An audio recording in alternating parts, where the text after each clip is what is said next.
इसी शब्दों का साथ मैं अपने वाणी को विराम देता हूँ। नमस्कार, प्रणाम। श्री तेजस्वी सूर्या जी।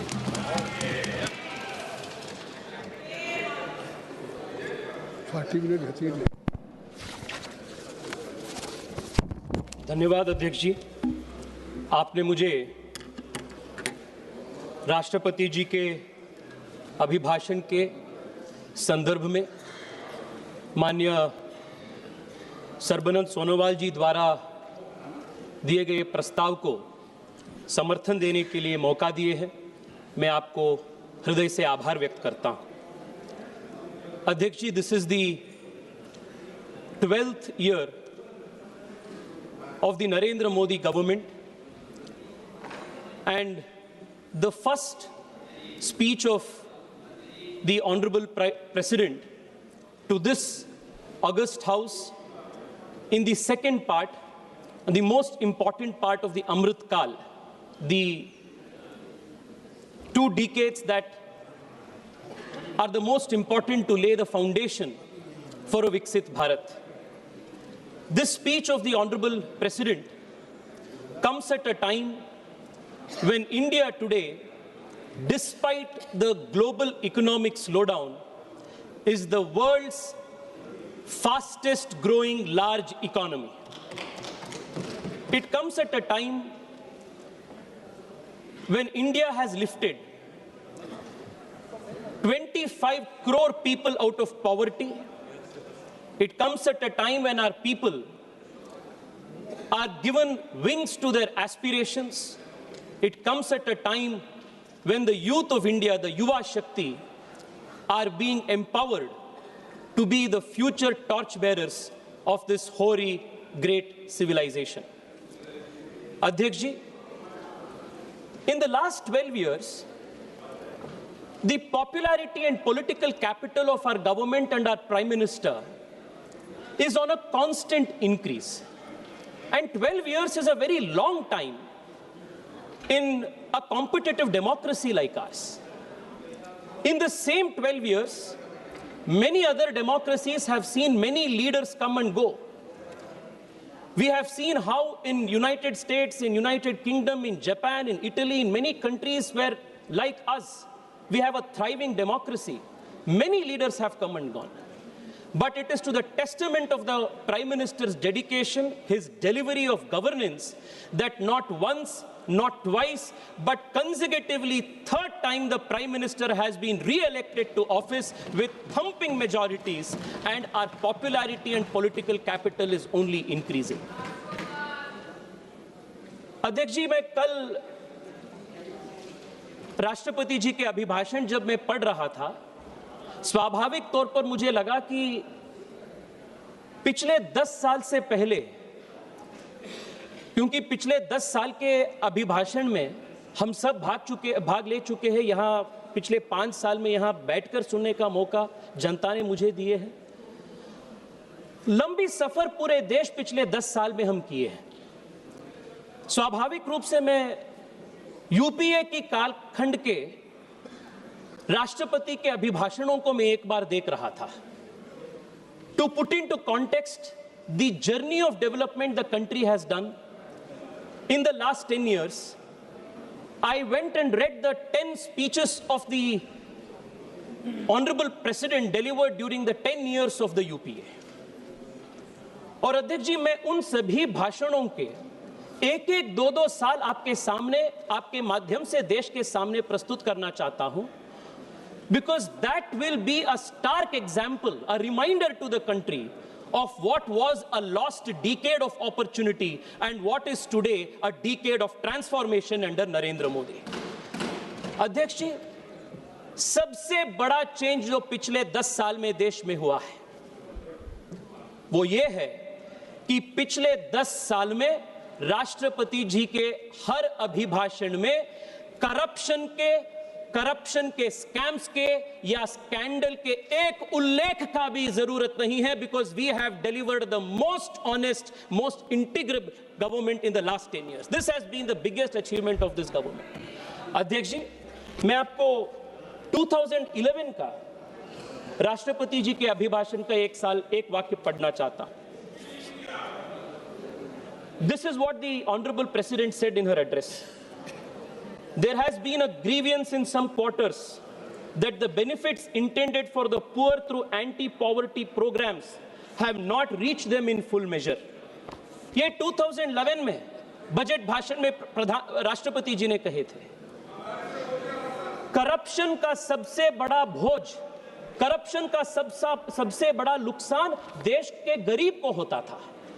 And contrast it to today, when in 2026, Honorable President says in her address, my government is institutionalizing transparency and honesty in systems. In the last 1 year, my government has provided benefits worth more than 6.75 lakh crore rupees directly to the beneficiaries through direct benefit transfer.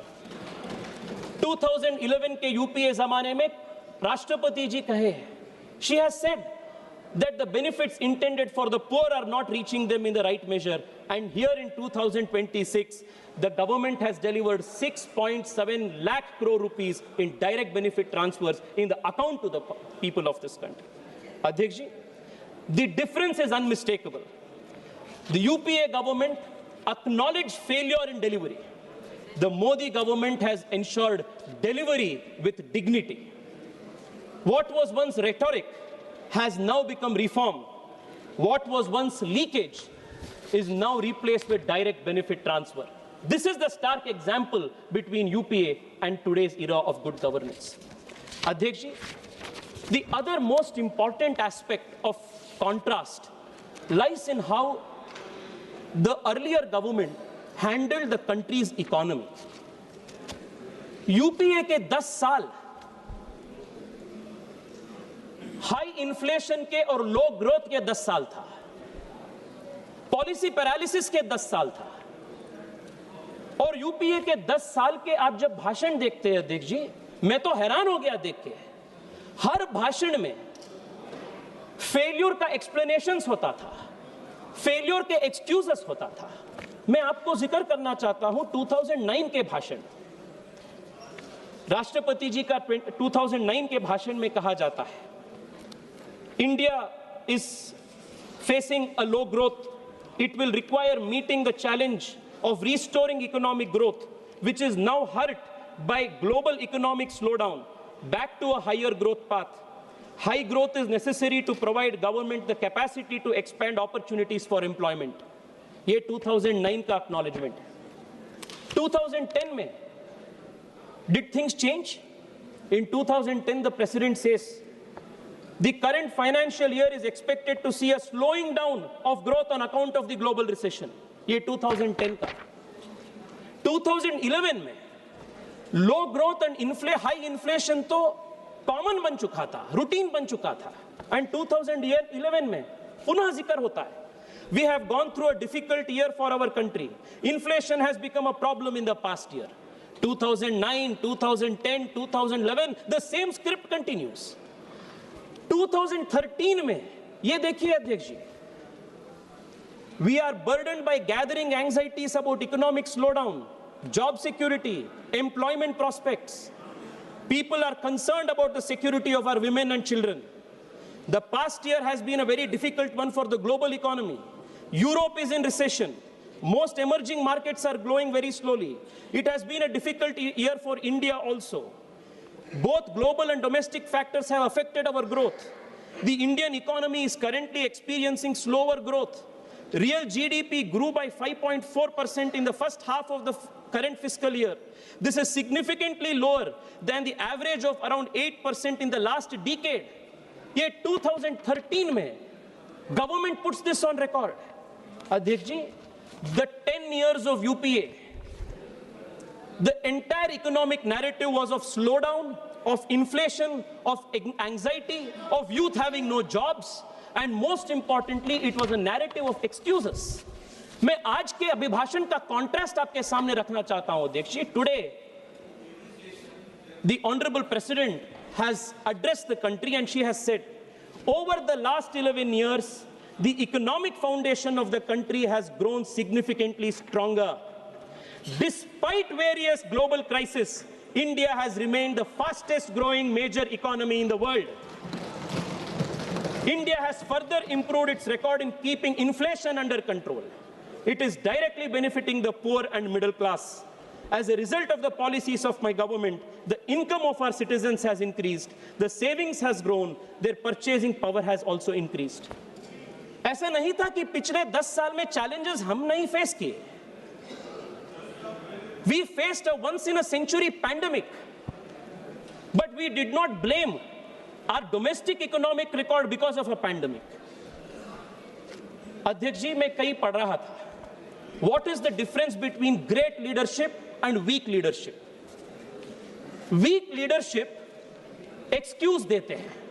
Weak leadership बोलते हैं because of this reason we are not able to do.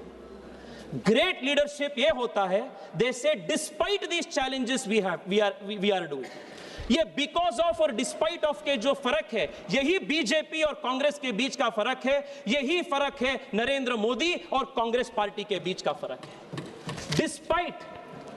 Despite a global once-in-a-century pandemic, despite disruption of global supply chains, despite unprecedented global economic headwinds, Europe is slowing down today.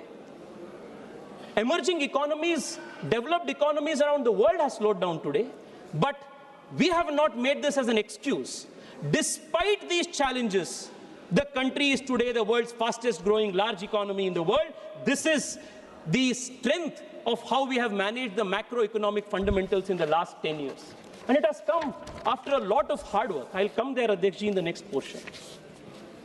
Speaker, sir, while this was the contrast of the economy, this was the contrast of the corruption and transparency eras, the other very important contrast of the Congress era and the Narendra Modi era of today, it is very important to recollect this because we easily forget the journey that we have made, especially as a youngster representing a generation that has seen through this, and also speaking for those young people who have perhaps lived through the dangerous decade of the UPA when they were very small, where they were very young. It is very important to recollect the horrendous 10 years so that we appreciate the journey that we have made. Adhyaksh ji, what was the situation of the country's internal security? मैं आपको जिक्र करना चाहता हूं UPA के राष्ट्रपति अभिभाषणों के वाक्यों का. In 2010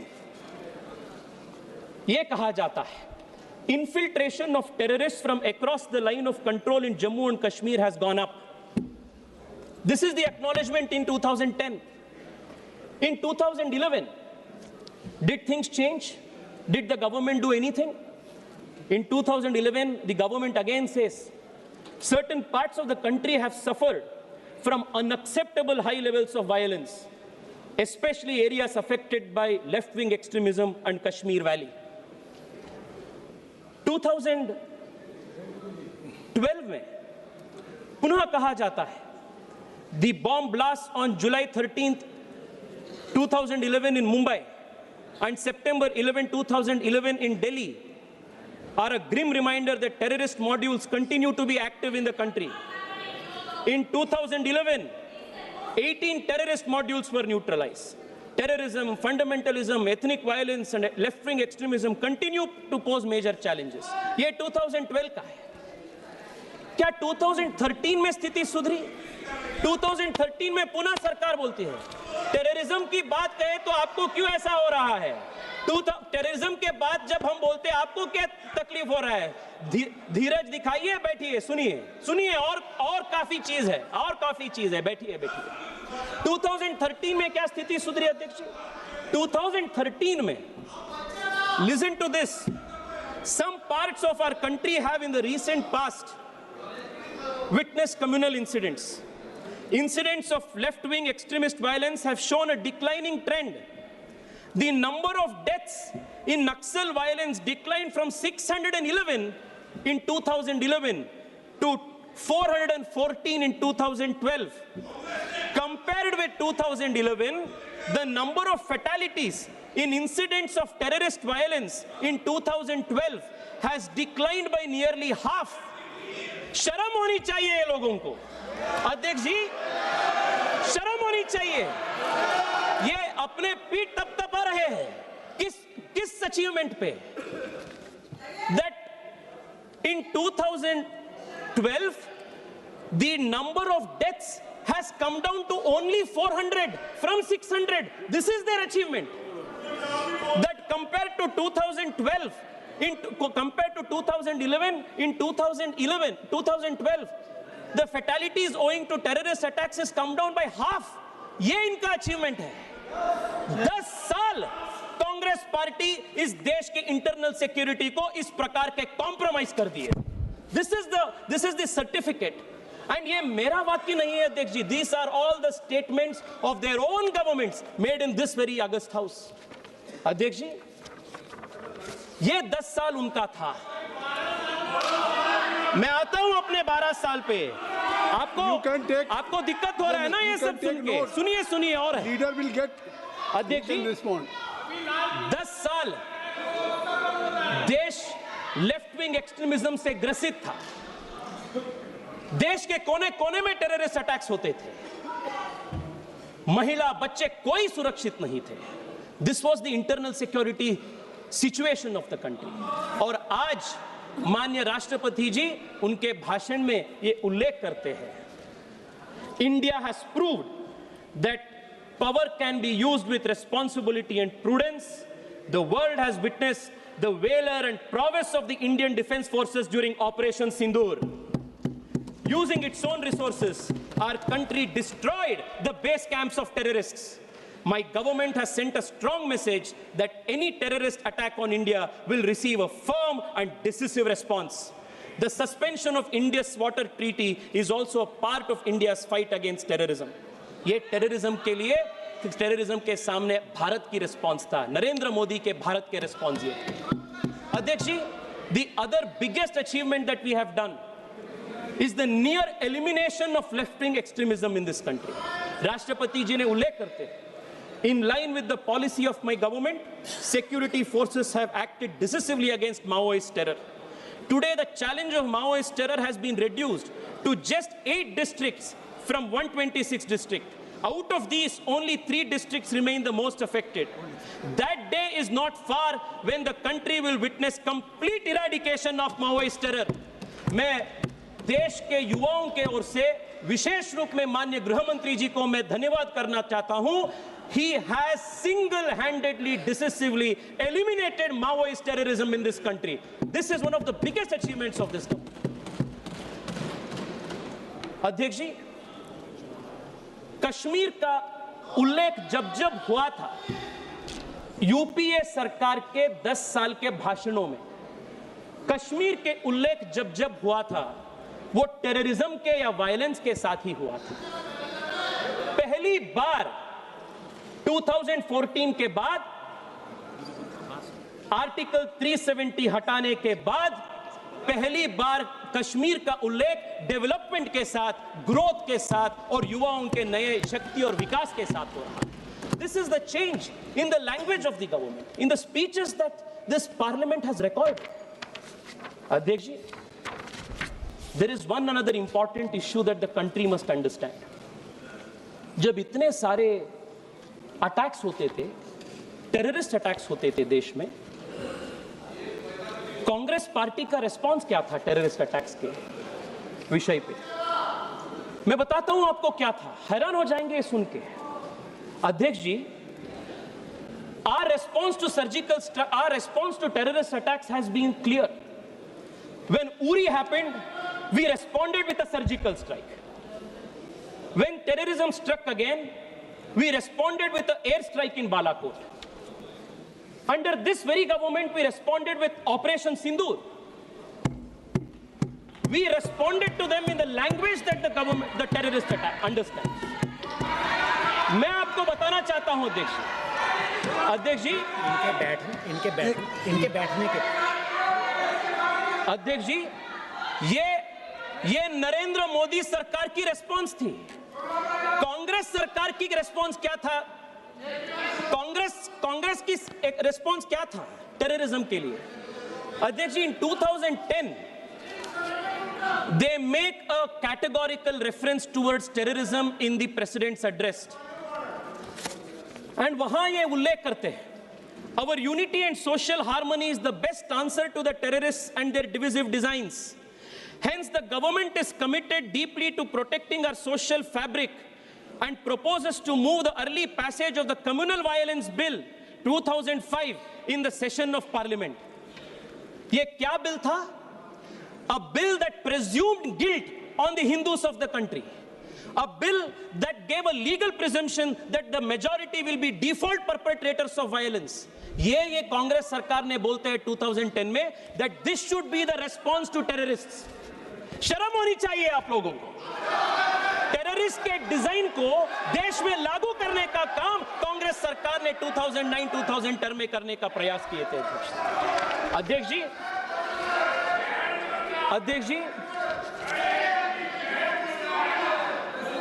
ये सब नेशनल सिक्योरिटी हो गया. अध्यक्ष जी, नेशनल सिक्योरिटी हो गया. नक्सलिज्म के बारे में हम चर्चा की. राष्ट्रपति भाषण के अभिभाषण के नजदीक. अध्यक्ष जी, ये राष्ट्रपति भाषण के उल्लेख हैं. हाँ, वही बोले. अध्यक्ष जी, मैं वही बात कर रहा हूं जो मैं कहा. ये 2010 के राष्ट्रपति अभिभाषण से उल्लेख है. ये उनके स्टेटेड पॉलिसी था. The response to terrorism is not surgical strike. Response to terrorism was a communal violence bill. ये कांग्रेस पार्टी का डिजाइन था. अध्यक्ष जी, हम इकोनॉमी के कंपैरिजन देखे, इंटरनल सिक्योरिटी लेफ्ट विंग का कंपैरिजन देखे हैं. मैं विमेन रिजर्वेशन बिल पे आता. बहुत इंटरेस्टिंग चीज है, बहुत इंटरेस्टिंग चीज है. 2009 में राष्ट्रपति अभिभाषण में कहा जाता है, 2009 में अध्यक्ष जी, early passage of women's reservation bill providing for 1/3 reservation to women in state legislatures and in parliament is my commitment. 2009 में. 2010 में आएंगे. 2010 में पुनः रिपीट होता है. My government is committed to ensuring early passage of the women's reservation bill. 2012 में पुनः repeat होता है. My government has introduced a constitution amendment bill to provide reservation for women. और 2013 में conveniently ये ड्रॉप हो जाता है. 2009, 2010, 2011, 2012 बार यही प्रॉमिस दिया जाता है, but promise remains a promise until Narendra Modi comes and promises and delivers on the commitment of women's reservation. ये फर्क है अध्यक्ष जी. यही हालत 1 रैंक 1 पेंशन का भी हुआ था. इनका सिर्फ रिटरिक है, रिफॉर्म नहीं है, प्रॉमिस है, कभी कमिटमेंट में लागू नहीं होता है. अध्यक्ष जी, मैंने कल कांग्रेस के 2004 से 2014 तक 10 साल के भाषण को पीडीएफ में ओपन करके कीवर्ड सर्च किया.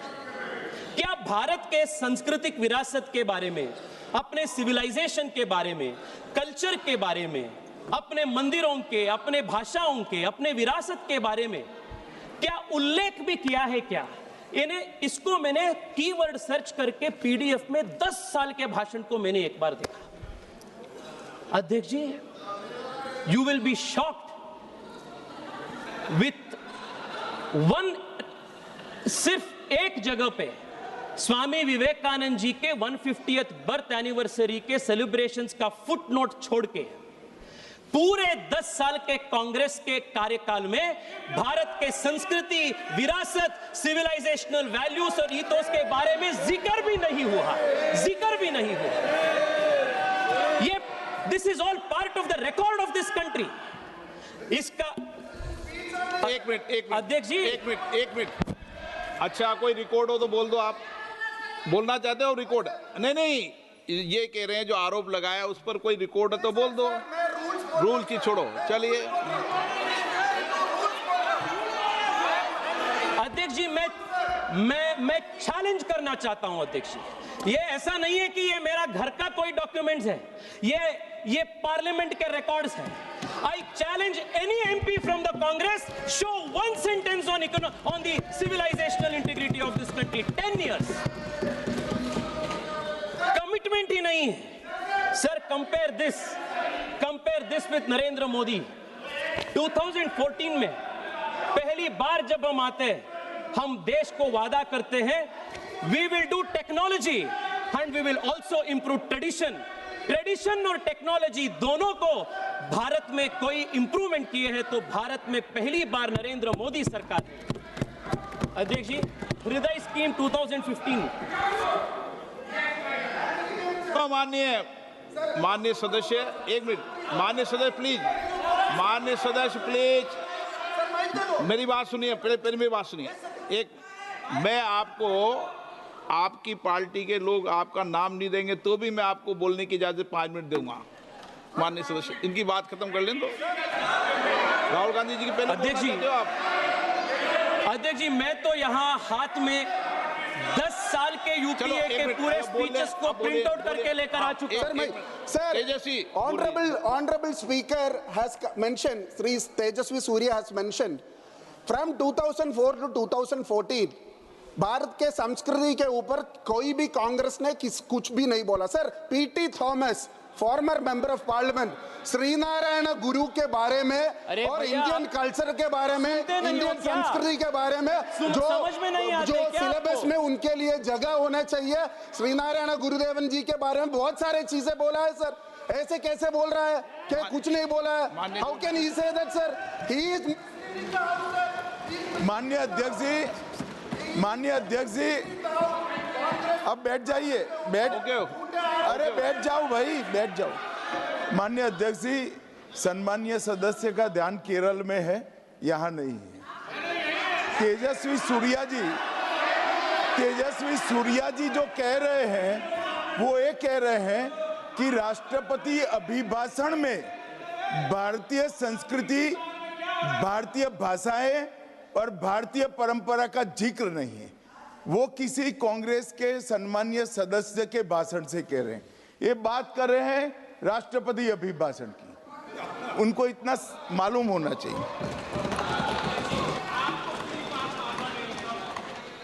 को समझाने का प्रयास उन्होंने किए हैं। आप समझाओ, पर समझदार हैं। अध्यक्ष जी, मैं एक्सपेक्ट किया था, इसलिए मैं 10 साल के उनके भाषणों के प्रति को मैं प्रिंट आउट करके आ चुका, मैं उनको देता हूं।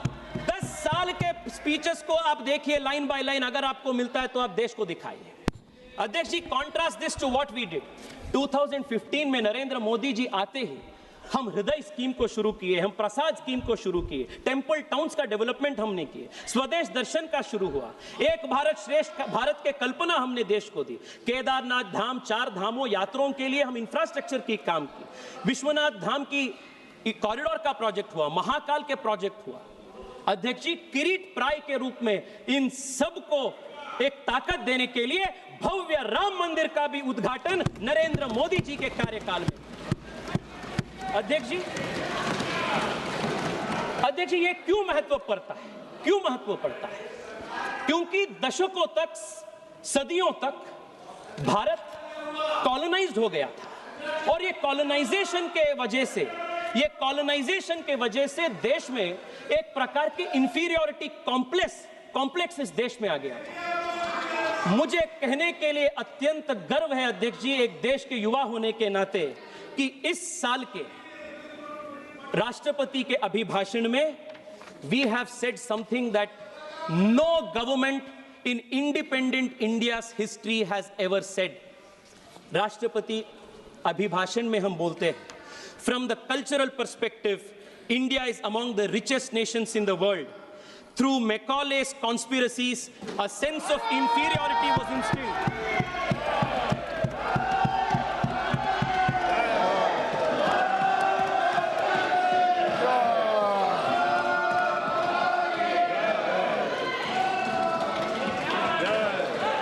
अध्यक्ष जी, पहली बार देश के सांसदिक इतिहास में राष्ट्रपति अभिभाषण में यह उल्लेख कहा जाता है, through Macaulay's conspiracies, a sense of inferiority was instilled among the people of India during the colonial period. Now, for the first time since independence, my government has shown the courage to strike a blow on this. ये पहली बार किसी सरकार ने colonisation के ऊपर, Macaulay के conspiracies के ऊपर, डीकॉलोनाइजेशन के ऊपर बात कही गई। This is the contrast of the last 2 years. This is the civilizational difference between the approach of the BJP and the Congress. अध्यक्ष जी, हम सुने कांग्रेस हमेशा कहते हैं, अरे मनरेगा भी हमें शुरू किए थे, डीबीटी भी हमें शुरू किए थे, आधार भी हमें शुरू किए थे, ये सब हमें शुरू किए थे। मैं आपको बताना चाहता हूं अध्यक्ष जी, जब मैं रिसर्च कर रहा था एक बहुत इंटरेस्टिंग चीज निकल कर आई। इनके रिन्यूएबल एनर्जी के टारगेट्स इनके पूरे 10 साल के राष्ट्रपति अभिभाषणों में मेगावाट्स में लिखा जाता है, मेगावाट्स में। नरेंद्र मोदी जी देश के प्रधानमंत्री बनने के बाद पहली बार गीगावाट्स का ड्रीम ये देश में होता है। नेता बड़े थे, सोच छोटा था। ये कांग्रेस की असलियत। फर्क हम दोनों के बीच में बहुत है। हिंदी के एक कवि के बात मुझे याद आ रहा है अध्यक्ष, सिर्फ पानी व पसीने में बड़ा अंतर है, सिर्फ पानी व पसीने में बड़ा अंतर है, एक पत्थर व नगीने में बड़ा अंतर है। अरे मुर्दा गड़ियों की तरफ वक्त बिताने वालों, सांस लेने में व जीने में बड़ा अंतर है। यह बीजेपी और कांग्रेस के बीच का फर्क है अध्यक्ष जी। मैं एक और महत्वपूर्ण विषय जो देश के युवा शक्ति के साथ संबंधित है, उसके ऊपर मैं देश के ध्यान आकर्षित करना चाहता हूं अध्यक्ष जी। पिछले 10 साल में सबसे बड़ा जो चेंज देश में आया है, जो मैं मानता हूं कि इंफ्रास्ट्रक्चर बिल्ड करने से कठिन है। पैसा डाले तो बिल्डिंग्स हो जाता है, इंफ्रास्ट्रक्चर, फ्लाईओवर्स बन जाते हैं, एयरपोर्ट्स बन जाते हैं, पर एक देश का, एक समाज का कल्चर चेंज करना, एक बिहेवियरल पैटर्न में बदलाव ले आना, एक एस्पिरेशन में बदलाव ले आना, यह सबसे कठिन चीज होती है अध्यक्ष जी। 10 साल पहले इस देश के युवा का एस्पिरेशन क्या होता था? सबसे अच्छे पढ़े लिखे नौजवान का भी एस्पिरेशन एक सरकारी रोजगार लेने का होता था। अगर किसी के पास सरकारी रोजगार नहीं मिला तब वो जाके प्राइवेट में काम करता था। It was look down upon it. और तब वो प्राइवेट में भी जब उनको काम नहीं मिलता था तब as the last resort of a loser वो बिजनेस करने के लिए जाता था। ये 10 साल पहले देश की स्थिति थी, पर आज देश के एस्पिरेशन बदलाव हो गया है, चेंज हो गया है। देश के युवा आज जॉब सीकर नहीं, आज जॉब गिवर बनना चाहते हैं। एक एंटरप्रेन्योरल रेवोल्यूशन देश के बन गए। ये कल्चर में जो चेंज करने की बात है, इट इज वेरी रेयर अध्यक्ष जी। मैं आपको दिखाना चाहता हूं,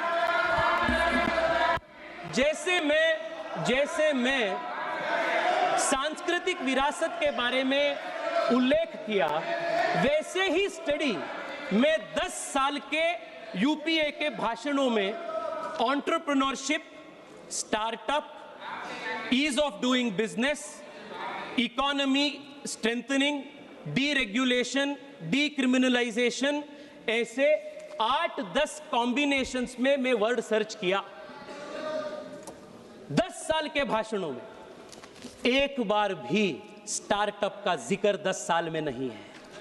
एक बार भी एंटरप्रेन्योरशिप का जिक्र 10 साल में नहीं है।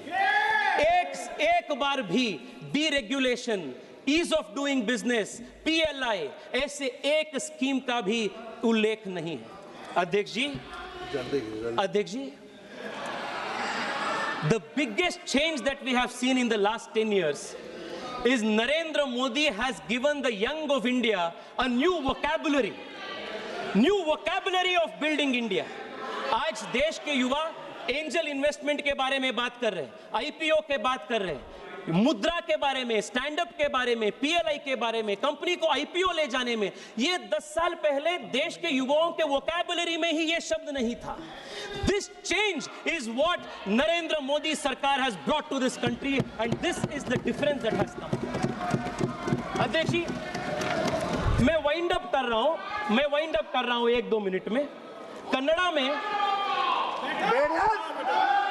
अध्यक्ष जी कहा जाता है, एक कवि ने बोला है, ಮೂರು ಸಾಗರ ನೂರು ಮಂದಿರ ದೈವ ಸಾವಿರವಿದ್ದರೆ ಗಂಗೆ ಇದ್ದರೆ ಸಿಂಧುವಿದ್ದರೆ ಗಿರಿ ಹಿಮಾಲಯವಿದ್ದರೆ ವೇದವಿದ್ದರೆ ಭೂಮಿ ಇದ್ದರೆ ಘನ ಪರಂಪರೆ ಇದ್ದರೆ ಏನು ಸಾರ್ಥಕ ದೇಶದ ಯುವಕರೇ ಮಲಗಿ ನಿದ್ರಿಸುತ್ತಿದ್ದರೆ.